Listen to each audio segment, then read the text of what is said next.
ওয়া আয়ানাতুল মারিদ, অসুস্থ হলে দেখতে যাওয়া। জান না এমপি মন্ত্রী বা হুজুর হলে যান, হ্যাঁ আল্লাহ কিন্তু এটা বলেননি। মুসলমান মানুষ অসুস্থ হলে দেখতে যাবে, দেখলে কি হবে? তত বেশি কিছু না। আল্লাহ রাসূল সাল্লাল্লাহু আলাইহি ওয়াসাল্লাম বলছেন, যদি কেউ সকালে মানে আদা মারিদান উদওয়া সাল্লা আলাইহি ৭০,০০০ মালাকিন হাত্তা ইউমসি, যদি কেউ সকাল বেলায় ফজরের পরে জোহরের আগে যে কোনো সময় একটা রোগী দেখতে যায়, একটা রোগী,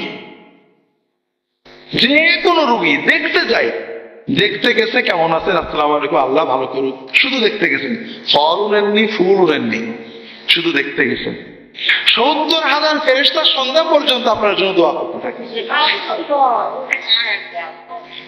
আর যদি কেউ জোহরের পর থেকে সন্ধ্যা পর্যন্ত সময়ের ভিতরে দেখতে যায়, মানে আদা মারিদান মামসা সাল্লাল্লাহু আলাইহি ৭০,০০০ মালাকিন হাত্তা ইসবে, পরের দিন সুবহ সাদেক পর্যন্ত ফজরের আযান পর্যন্ত ৭০,০০০ ফেরেশতা দোয়া করতে থাকে।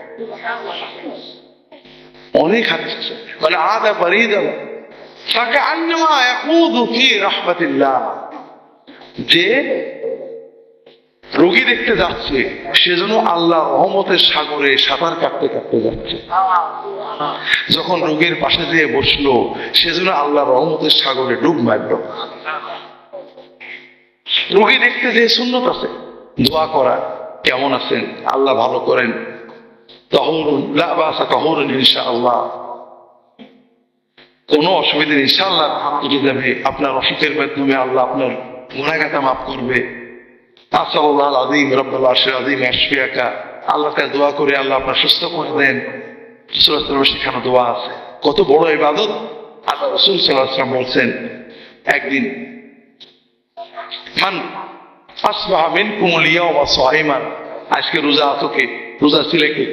ইয়া রাসূলুল্লাহ আমি। আবু বকর রাদিয়াল্লাহু আনহু বলছেন, নবীজি দ্বিতীয় প্রশ্ন করলেন, মান আত'আমাল ইয়াওমা মিনকুম মিসকিনা, আজকে তোমাদের ভিতরে গরিবকে সাহায্য করেছে, দরিদ্রকে খাদ্য দিয়েছে কে? আবু বকর রাদিয়াল্লাহু বললেন, আনা ইয়া রাসূলুল্লাহ আমি। রাসূলুল্লাহ সাল্লাল্লাহু আলাইহি ওয়াসাল্লাম বললেন, আজকে কোন অসুস্থ মানুষকে দেখতে গিয়েছে কে? আবু বকর রাদিয়াল্লাহু আনহু আমি। রাসূলুল্লাহ চতুর্থ প্রশ্ন করলেন, আজকে কারোর জানাজায় শরীক হয়েছে কে? রাসূলুল্লাহ সাল্লাল্লাহু আলাইহি ওয়াসাল্লাম আবু বকর রাদিয়াল্লাহু আনহু বলেন আমি। রাসূলুল্লাহ সাল্লাল্লাহু আলাইহি ওয়াসাল্লাম বলেন, মাশতাবা'না ফি আহাদিন ইল্লা দাখালাল জান্নাহ, যদি এই চারটি কাজও করতে পারে সে অবশ্যই জান্নাতে যাবে।